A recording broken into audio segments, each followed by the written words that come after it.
누가 잘못했든지 간에 소비자 입장에서는 최종적으로 손해를 보게 되는 겁니다.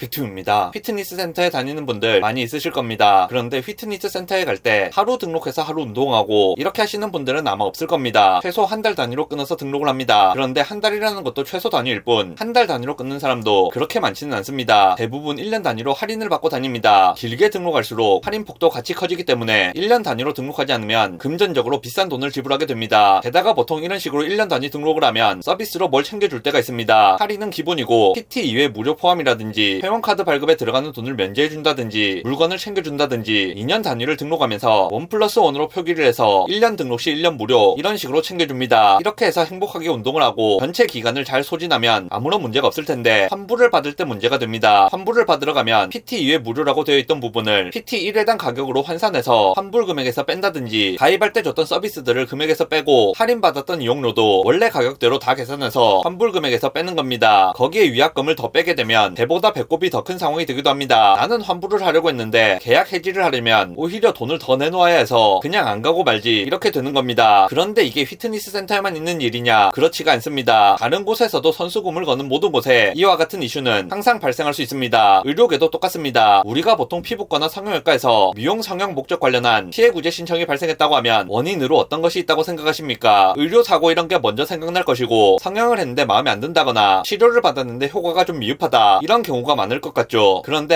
한국소비자원의 미용성형 의료서비스 피해 예방주의보 보도자료에 따르면 그런 부분들보다 훨씬 더 큰 비중을 차지하는 것은 바로 계약 해지와 해제 시 발생하는 분쟁입니다. 그리고 계약 해지와 해제 관련해서 사유를 따져보면 단순 변심이 압도적으로 많습니다. 그러니까 성형외과나 피부과 같은 곳에서 문제가 생겼다 하면 소비자들이 시술을 받기로 계약을 해놓고 단순 변심으로 계약 해지를 하고 싶은데 그게 잘 되지 않아서 피해 구제 신청을 하는 경우가 압도적으로 많은 겁니다. 성금이나 예약금을 걸어놓고 시술을 받기로 했는데 해지를 하려고 했더니 이것저것 까고 돈을 잘 안 돌려준다. 피트니스 센터에서 계약 해지하는 경우와 상당히 유사합니다. 원래 선수금이나 패키지 할인은 업종과 관련 없이 비슷한 구조를 가집니다. 물론 실제로 계약 해지 시 위약금 같은 것이 있어야 하는 것은 맞고 성금이랑 패키지로 할인했던 부분에 대해 성금을 돌려받거나 패키지를 깨게 되면 할인도 같이 없어지는 것이 맞습니다. 이건 너무나 당연한 거죠. 새콤달콤 두 개 가격인 1,000원을 주고 2+1으로 새콤달콤을 3개 샀습니다. 그러면 새콤달콤 하나당 333원 정도의 산셈이 됩니다. 그런데 만약 하나를 먹고 나머지 두 개를 환불하려면 333원의 2배인 667원을 돌려받는 것이 아니라 500원밖에 못 돌려받는 게 정상 맞죠. 그러니까 소비자가 불만을 가진다고 해서 무조건 업체의 잘못은 아닌 겁니다. 합리적으로 볼 때 정상적으로 차감을 한 경우라도 소비자 입장에서는 불만이 있을 수 있는 겁니다. 어느 쪽 잘못인지는 기분으로 정하는 게 아니라 사소한 부분까지 잘 따져봐야 하는 겁니다. 지금 말한 새콤달콤의 예는 정상적인 계산이라고 할 수 있습니다만 항상 이렇게 제대로 계산이 되는 경우만 있는 것은 아니기 때문에 생각을 좀 해볼 필요가 있습니다. 예를 들어 어떤 사람은 성형수술과 미용시술을 받기로 하고 5천만 원을 걸어 놓았습니다. 그 후 필러만 받고 계약 해지를 했는데 병원은 위약금을 포함해서 250만 원이 넘는 돈을 까고 주겠다고 했습니다. 어차피 필러 가격은 정해진 것이 없고 필러를 아주 좋은 것을 쓰고 진짜 잘하는 의사가 프리미엄으로 시술을 했다고 하면 부르는 게 값일 수는 있습니다. 그래도 저 금액은 처음부터 저 돈을 내야 한다고 했으면 소비자는 계약을 안 했겠죠. 다른 예도 들어보겠습니다. 정상가 35만원짜리 시술을 10회 패키지로 끊으면 163만원에 해주겠다고 해서 이 패키지를 끊고 시술을 받다 환불을 한 사람도 있습니다. 그런데 환불 차감을 할 때 할인 전 원래 가격대로 차감을 하게 되니까 소비자는 불만이 생길 수밖에 없습니다. 사실 이건 병원 측 주장이 맞는 것일 수도 있는데 어쨌든 소비자 입장에서 기분 나쁘고 예상하지 못했던 손실이 발생했다는 사실 자체는 변하지 않습니다. 사실 저 정상가 35만원이라는 것도 패키지를 유도하기 위해 부풀려진 가격일 가능성이 없는 것은 아니죠. 이렇게 생각하면 계산이 굉장히 복잡해지고 누가 잘못한 것인지 알기가 상당히 까다롭습니다. 요즘 SNS 같은 곳에서 광고를 보고 치료를 받으러 가는 분들이 많은데 이런데 올라오는 광고는 어쨌든 광고입니다. 거짓이 아니라고 할지라도 어쨌든 환자가 병원에 오게 하기 위해 만든 그런 컨텐츠라는 사실을 잊지 말아야 합니다. 자선사업가가 만든 광고가 아니라는 겁니다. 그러니까 뭐 선수금 할인이라든지 당일 시술 조건으로 할인을 한다든지 여러가지 조건 때문에 충동적으로 저지르게 되면 분쟁이 생길 가능성이 있을 수 있습니다. 그리고 제가 앞서 피트니스 센터 예를 들었던 것처럼 패키지 계약 같은 것을 할 때 뭐 서비스로 준다거나 할인해 준다거나 이런 것들도 잘 봐야 합니다. 보통 계약 조건대로 끝까지 이행하면 싸게 잘 받는 경우가 될 수도 있지만 하지만 그렇지 않은 경우에도 손해를 최소화할 필요가 있기 때문입니다. 호텔 예약할 때 할인 조금 해주는 대신 환불 불가 옵션을 끼워 넣으면 아무 문제가 없을 때는 싸게 잘 놀고 오는 셈이 되지만 계획이 틀어졌을 때는 대재앙이 벌어지는 것과 같습니다. 누가 잘못해서 문제가 발생했는지도 안 중요한 것은 아닌데 누가 잘못했든지 간에 소비자 입장에서는 최종적으로 손해를 보게 되는 겁니다. 영상 요약하겠습니다. 사실 패키지 할인이나 서비스 시술을 받고 나서 계약을 해지하는 경우 차감 금액이 많이 발생하는 것은 당하는 입장에서는 불쾌할 수 있지만 정당하게 계산이 된 경우에도 일어날 수 있는 일이기 때문에 꼭 병원 잘못이 아닐 수도 있습니다. 하지만 그런 일을 겪게 되면 결론적으로 어쨌든 소비자 입장에서는 손해가 발생하고 억울할 수밖에 없습니다. 그런 가능성은 줄일 필요가 있습니다. 패키지 할인 같은 것을 받으실 때는 이벤트나 가격 할인 등에 현혹되어 충동적으로 계약하지 마시고 계약 해지 조건이나 계약 해지 시 서비스 시술의 비용 차감 그리고 동의서 등을 꼼꼼하게 확인하실 필요가 있다고 생각합니다.